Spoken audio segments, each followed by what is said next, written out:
Hi, everyone. Before we begin, I want to give you some basics about Arabic because you're going to be seeing a lot of Arabic terms in this class. And it'll be helpful if you have some sense of what you're looking at. So let me actually begin with this. What we have here is just some of the basic terms that you'll encounter in the form of names and maybe in forms of words.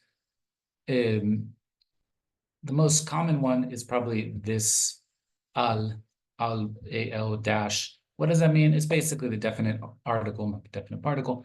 So al-kitab means the book. Al-Quran, the Quran. Al-Rajul means the man. Al-Tifl means the boy or the baby. Right, so this adding the al just makes it the, okay? Pretty simple, but it's something to keep in mind. And sometimes this is used in the form of names, as we might see later. For example, al-Qurayshi means someone from the tribe of the Quraysh.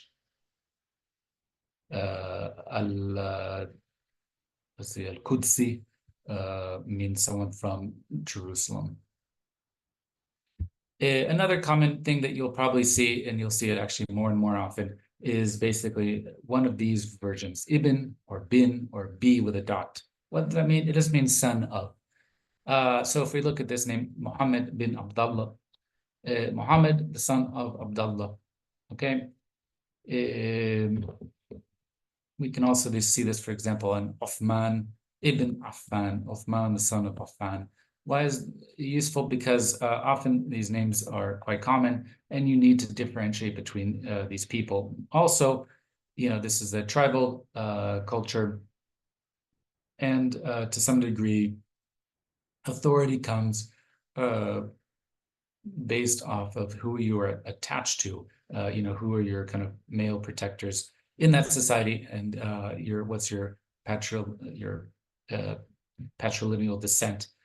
So you would often, if you look at these texts, you'll see basically the names of people given back to 3 or 4 generations. So you'd say Muhammad bin Abdullah bin Hassan bin Abdullah or something like that. Sometimes, like the name Ibn Sina or Ibn Khaldun, you have the word Ibn, that is son of Sina or son of Khaldun, but this is just kind of taken as a general name. It just becomes a phrase in and of itself. So, for example, Ibn Khaldun is the name of an author who we read. He was writing in the 14th century in Tunis in Egypt.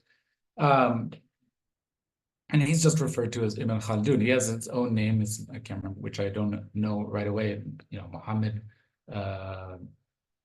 bin Abd Ghani or something like that. But what we have here is the moniker that he's commonly known of. And I don't think he even had a name, had a son named Khaldun. He's just saying, or was the son of someone named Khaldun. He is just, in general, that was kind of his name. The same with Ibn Sina. Ibn Sina is the name of a very famous philosopher and intellectual. Later on, in Latin, he's known as Avicenna, basically a major figure in medieval Islamic and European science. He had, of course, a name that he would be known to by his family or his parents, but in the sources and what people refer to him as, it was Ibn Sina. Okay? So sometimes this Ibn can just become a phrase in a moniker in and of itself. Many of the same things also apply to the word Abu. This just means father of. So if Ibn bin means son of, Abu means father of. Sometimes you see this as Abi or Abba, based off of grammatical stuff that you don't have to get into. So for example, Abu Talib, the father of Talib. Abu Bakr, the father of Bakr. Now, just like Ibn Sina, Ibn Khaldun becomes a sort of phrase in itself, Abu Bakr is a phrase in itself. It's actually just a name, the father of Bakr. Sometimes it also just means Abu means the possessor of, so it can be also in that sense. Abu Bakr is actually going to be the name of one of the leaders of the Muslim community after the death of the Prophet Muhammad. So it's actually, you'll see it pretty often. sometimes you get mixes of all these different names together. Most people, by the way, had it would also be known as the son of someone, so they could be bin Abdullah or Ibn Affan, but they would also be the father of someone, the son, so they would have also a name of that way, and then they would have their own given name, right? So they could be, Hassan, son of Ghaith, father of Walid, etc. And then you could go back in a few generations and also give more information. And you could also give information about what tribe they came from, what area they're from, and maybe what different religious aspects they have. So let's just look very quickly at this name. We have a guy named Saad. He's Ibn, so son of another guy of his father, who's named Abi Waqas. Obviously, his father is also the father of Saad, but he probably also had another son named Waqas, or in this case, Abu Waqas is going to be a generic, larger name phrase that the guy was just known as. There are female versions of this as well. So if you wanted to talk about the daughter of someone, it would be called bint. And if you want to talk about the mother of something, you can have So sometimes, again, these are just turned into phrases that become names, like Kulthum, al-Banin, these sorts of things, which are just first names in general. Finally, there's another common piece of Arabic that you'll see in names, and that is the word abd. Abd means servant or slave of. And usually in names, this is followed by one of the names of God, because we're servants of God. So the most common one is Abdallah, literally the servant of Allah, the servant of God. But there's other 99 names of God. So we have, for example, Abdurrahman, the servant of the most munificent, Abdurrahman, the servant of the most merciful, and so forth and so on.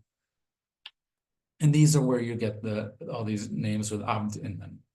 And again, these are just first names that can be used in different ways.